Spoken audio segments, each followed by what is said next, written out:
আমরা কিন্তু পরিষ্কারভাবে বলেছি এখন পর্যন্ত আমরা 24-এ যারা ইলেকশন করেছে তারা কেউই যে ফর্মে ইলেকশন করুক সে তাদেরকে আমরা কোনোভাবেই নমিনেশন দিব না।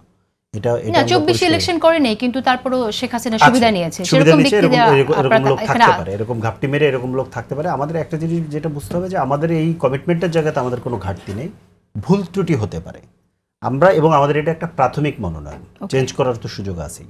একদম মনোনয়ন সেলিম ভাইরা আরো ভালো বলতে পারবেন, ওনারা তো নির্বাচন করেছেন। ফাইনাল মনোনয়ন কিন্তু যখন প্রত্যেকটা প্রার্থীকে আলাদা আলাদা করে পার্টি দেয়, পার্টি একটা চিঠি দেয় যেটা নির্বাচন কমিশনে জমা দিলে নির্বাচন কমিশন প্রার্থীর এগেইনস্টে মার্কা বরাদ্দ দেয়, ওইটা কিন্তু ফাইনাল নমিনেশন। এর আগে অনেকবার প্রার্থী বদল করার সুযোগ থাকে। তো এটা আমাদের একটা প্রাথমিক মনোনয়ন।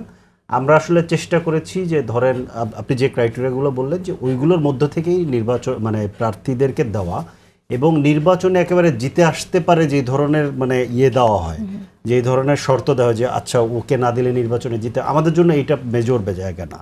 আমাদের জন্য মেজর জায়গা হচ্ছে আমাদেরকে দল দাঁড় করাতে হবে, এনসিপিকে সারা বাংলাদেশে নিয়ে যেতে হবে, এবং আমরা মনে করি এটা যদি আমরা করতে পারি এবং ওই প্রার্থীরা যদি যে ধরেন জুলাই চার্টারের পক্ষে হাবটের পক্ষে গণসংযোগ করে, এবং আমরা মনে করি যে অটোমেটিক শাপলাগুলির পক্ষে ভোট। আপনারা 12 জন নারীকে মনোনয়ন 14 জন নারীকে মনোনয়ন দিয়েছেন, সাধুবাদ জানাই। কিন্তু সামান্তে শারমিন, নুসরাত তাবাসসুমকে দেখলাম না সেখানে, কোনো বিশেষ কারণ আছে? না, এটা হচ্ছে যে প্রত্যেকেরই আলাদা আলাদা হয়তো বা কোনো না কোনো ব্যাপার আছে, মানে এখানে ধরেন কে কোন আসনে করবে এইটার একটা ধরেন হিসাব নিকাশ আছে। তারপর কিছু আমাদের তো এখনো বেশিরভাগ আসনই ফাঁকা আছে, সো এটা প্রথমবারে দেওয়া হয়নি মানে তারা থাকবেন না, ব্যাপারটা তা না, এটা একটা ব্যাপার। আর একটা বড় ব্যাপার হচ্ছে নির্বাচনের ক্ষেত্রে আমাদের যেটা সবচেয়ে যে সংকটের মধ্যে আমরা পড়ছি, মানে আমাদেরকে প্রায় ধরেন বিএনপি এবং জামাতেরকে প্যারালালি ধরেন আমাদেরকে ট্রিট করা হচ্ছে। আমরা এটা চাইও, এটা আমাদের জন্য ভালোও লাগে, কিন্তু ঘটনা হচ্ছে যে বিএনপির বয়স প্রায় 50 বছর, জামাতের বয়স 80 বছর।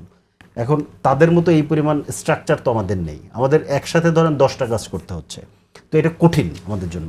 যেমন ধরেন আইডিয়াল সিচুয়েশন হচ্ছে যে যদি আমরা যে সাধারণত যেটা হয় যে পার্টিকুলার একটা নির্বাচন পরিচালনা কমিটি করে, নির্বাচনটা পরিচালনা করার জন্য সাধারণত নির্বাচন পরিচালনা কমিটির প্রধান এবং কিংবা সেক্রেটারি যারা হন ওনারা নিজেরা কিন্তু নির্বাচন করেন না।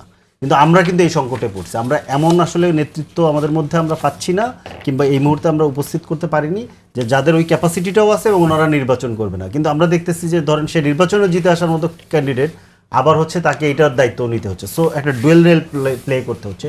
তা আমরা এটাও চেষ্টা করব যে আমরা কিছু মানে আমাদের নেতাদেরকে নির্বাচনের বাইরে রেখে তারা যাতে সংগঠন এবং নির্বাচন পরিচালনার মধ্যে যুক্ত থাকার চেষ্টা করে। তো অনেকগুলো ভেতরে ব্যাপার আছে।